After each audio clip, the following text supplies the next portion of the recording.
Time flies when you're having fun. Day 9 of 25 beers of Christmas.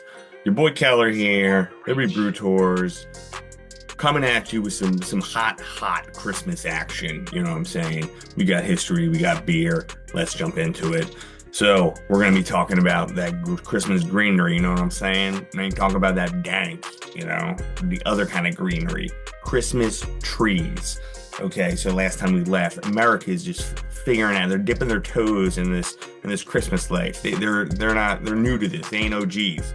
However, we got stuff going on all over the world, and they're taken. So it all kind of culminates with the marriage of Albert and Victoria, cousins, of course, because it's the British, so they're going to marry their cousins. Sick freaks. I mean, they're probably first cousins too. I mean, that whole gene line, man, what a mess. I mean, gross, just gross.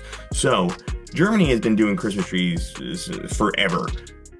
So Albert and Victoria, they take the picture that's behind me and send it out in the newspapers. And Victoria in England is like, yo, I need to get me a Christmas tree like tomorrow.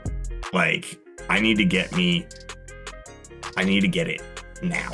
Like, I need that green in my life. So now all Victorian England is like, we love our Christmas tree. I mean, we've had it for years. Like, we've been putting it up. They're a bunch of liars. They're a bunch of dirty, inbred liars with bad teeth. So now the Christmas tree is all the rage in England, and obviously it comes over to America. Boom, we got Christmas trees now. It becomes an ongoing tradition, and the Americas are like, you know what? They like to go harken back to something. They're like, well, this is an ancient German tradition, so that's why we're doing it. They kind of like that fact to it. Not as much of the Victorian aspect, but more of like, this is a great tradition that we can incorporate into our American Christmas. So boom, we got Christmas trees now.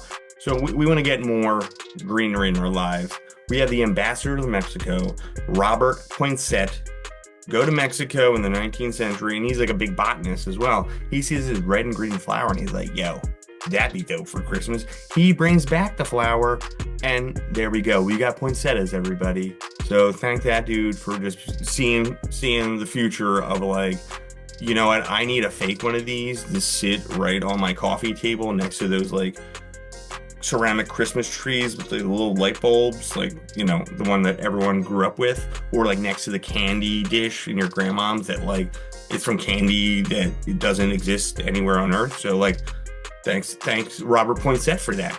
Now the last one, those Victorians are all horn dogs, right? Like they just were all just pent up, like they have to be constricted in those girls because they're so horny.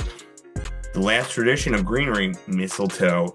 Mistletoe gave everyone the opportunity in horny old Victorian England to be like, well, I can't kiss you regularly, but Christmas time, mistletoe, oh, we smacking lips, we touching tongues, we are doing the merengue with our mouths on Christmas time. So that kind of was their just like way to be like, yo, want to make out? Like my thing was just like get drunk at a bar and just, eventually, hope a girl just is dumb enough to make out with me. That was my strategy. But Victorian England, they're a little smarter. They're like, yo, I got this bush that like we can kiss under this thing. Like that'd be dope, right? So genius idea.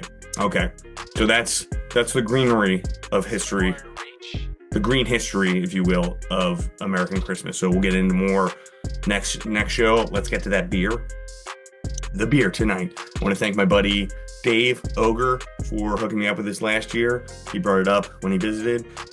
We have from Texas, Carbox, You'll Shoot Your Eye Out, a red ale with orange peel. Tonight I have my beautiful Razor Ramon glass. I mean, this is not getting better than that. This glass might be the greatest glass ever. The bad guy is here. Okay, cheers everybody. Very caramel. And you get that little hint of orange. I wish it was more orange, but it's a very good, tasty beer. I think it's a good Christmas beer. I dig it. I definitely dig it. If there's more orange, this be. The back end does have a beautiful orange hint, though. You know what? I'm really liking this beer. I definitely enjoy this. It's a very good Christmas beer. I'm gonna give this a 4. out of 5. Yeah, 4 out of 5. It's again caramel and that back end of orange. It had a little more orange pronounced in it, and it might be because it's a little old, but it might hit 4.5. But I enjoy this as Christmas. This is kind of my wheelhouse. It's malty, delicious, caramely, and there's that little sweetness. Plus 5.6%. Boom, love that. Love that. Easy, I can crush these. This would be perfect because a lot of them are so boozy. You can have 7 of them, and then you end up on your front lawn humping a reindeer, and like the cops get called. No one needs that. So 5.6, beautiful. All right, guys, day 9, feeling fine. Let's go. Birds win yesterday. That was great. Jalen Hurts. I'm hoping Christmas brings you some better decision making, and figure it out. Okay, see you guys tomorrow. Cheers.